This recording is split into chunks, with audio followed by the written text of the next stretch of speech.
दोस्तों, बुरे कर्म का बुरा नतीजा बहुत सुना होगा आपने। फिर से सुन लीजिए, क्योंकि चीन के साथ यही हो रहा है। बिजली संकट बना हुआ है, अंधेरे में डूबा हुआ है और अब एक बार फिर यहां से कोरोना ने धमकी दे दी है। वहीं कोरोना, जिसका असली बाप चीन ही है और इसकी नाजायज औलाद ने दुनिया में कोहराम मचा दिया है। लेकिन अब भारत में तो कोरोना वायरस खाक हो चुका है, लेकिन अपने बाप यानी चीन को फिर से चित करने जा रहा है। मैं आपको चीन की बर्बादी वाली दास्तां बताऊंगी, लेकिन पहले जरा भारत के ताजा हालात की बात कर ली जाए, वरना कुछ लोग कहेंगे कि दूसरे के घरों की बात करते हैं, अपने घर की नहीं। कोरोना से जंग में बाहुबली हो रहा भारत। अब केवल 15,000 नए केस, घट रहे मरीज। दोस्तों, बात यह है कि भारत ताबड़तोड़ 100 करोड़ वैक्सीन डोज लगा चुका है। दुनिया भारत की वैक्सीन का कमाल देख रही है। एक के बाद एक 3 वैक्सीन मार्केट में आ चुकी हैं।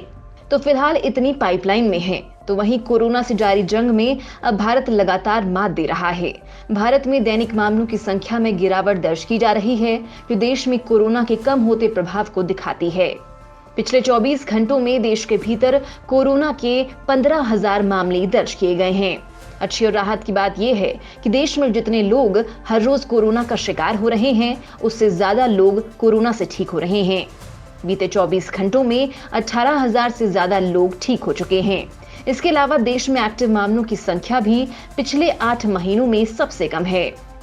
फिलहाल एक्टिव मरीजों की तादाद 1,75,000 की बची है। तो वहीं कोरोना वैक्सीन दे दनादन लगाई जा रही है। तो भारत में 2 साल से लेकर 18 साल तक के बच्चों की कोरोना वैक्सीन को लगने की जल्द ही शुरू हो जाएंगी। भारत बायोटेक की कोवैक्सीन को मंजूरी पा चुकी है। तो कुछ समय पहले ही 12 से 17 साल के बच्चों के लिए जाइडस कैडिला की कोरोना वैक्सीन को भारत में आपात इस्तेमाल की मंजूरी दे दी गई है। भारत में बच्चों के लिए कोरोना टीके की दौड़ में फाइजर बायोएनटेक, कोविशील्ड और स्पुतनिक वी भी मौजूद है। रूस की स्पुतनिक वी भी बच्चों के लिए नाक से सूंघी जा सकने वाली वैक्सीन के ट्रायल भी कर रही है। ऐसी उम्मीद की जा रही है कि अब अनुमतियां मिलने के बाद भारत में 2 से 18 साल के बच्चों की कोरोना वैक्सीन जल्द ही मिलने लगेगी। ये तो हुई भारत की बात, लेकिन इसके अलावा 2 और देशों की बात हम करने वाले हैं। एक है चीन और दूसरा है रूस। पहले चीन की बात करते हैं। चीन में फिर लौट आया खतरनाक कोरोना। फ्लाइटें हुई रद्द, चीन में लॉकडाउन की नौबत। चीन में कोरोना वायरस ने एक बार फिर पैठ जमाना शुरू कर दिया है। वहां पर लगातार मामले बढ़ते दिख रहे हैं। इस वजह से चीनी सरकार सख्ते में आ गई है और कई कड़े कदम उठा लिए गए हैं। फ्लाइट रद्द की जा रही हैं, कई क्षेत्रों में स्कूल बंद हो रहे हैं और कुछ जगहों पर फिर लॉकडाउन भी लग रहा है। चीन के उत्तर और उत्तर पश्चिमी शहरों में संक्रमण तेजी से फैल रहा है। कुछ बाहर से आए यात्रियों को इस आउटब्रेक के लिए जिम्मेदार माना जा रहा है। अभी के लिए प्रशासन ने सख्त कदम उठाना शुरू कर दिया है। मास टेस्टिंग तो की ही जा रही है। इसके अलावा टूरिस्ट स्पॉट बंद कर दिए गए हैं। संक्रमण वाली जगहों पर एंटरटेनमेंट वेन्यू पर भी ताले लगा दिए गए हैं और कुछ क्षेत्रों में लॉकडाउन की भी नौबत आ गई है। वहीं चीन के लोगों से अपील कर दी गई है कि वे अपने घर से बाहर ना निकलें। अगर कोई जरूरी काम नहीं है तो घर में रहने की अपील की गई है।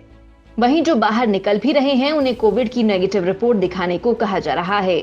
ऐसे में नियम काफी सख्त कर दिए गए हैं और पालन नहीं होने पर एक्शन भी लिया जा रहा है। बढ़ते मामलों की वजह से जियान और लांजू क्षेत्रों में 60% उड़ानों को रद्द कर दिया गया है। मंगोलिया वाले क्षेत्र में बढ़ते मामलों की वजह से कोयले के आयात पर भी असर पड़ सकता है। रूस में बेलगाम हुआ कोरोना, सामने आया डेल्टा से भी ज्यादा खतरनाक वेरिएंट। दोस्तों, रूस ने सबसे पहले वैक्सीन बना ली थी, अपने लोगों को भी दी थी, लेकिन अब इसी देश में कोरोना वायरस का कहर तेजी से बढ़ रहा है। यहाँ हर दिन 1000 से ज्यादा लोग मर रहे हैं। कोरोना के संक्रमण को कम करने के लिए रूस के राष्ट्रपति व्लादिमीर पुतिन ने कर्मचारियों के लिए 1 हफ्ते की पेड लीव का ऐलान किया है। इतना ही नहीं, उन्होंने लोगों से जिम्मेदारी दिखाते हुए वैक्सीन लगवाने की अपील की है।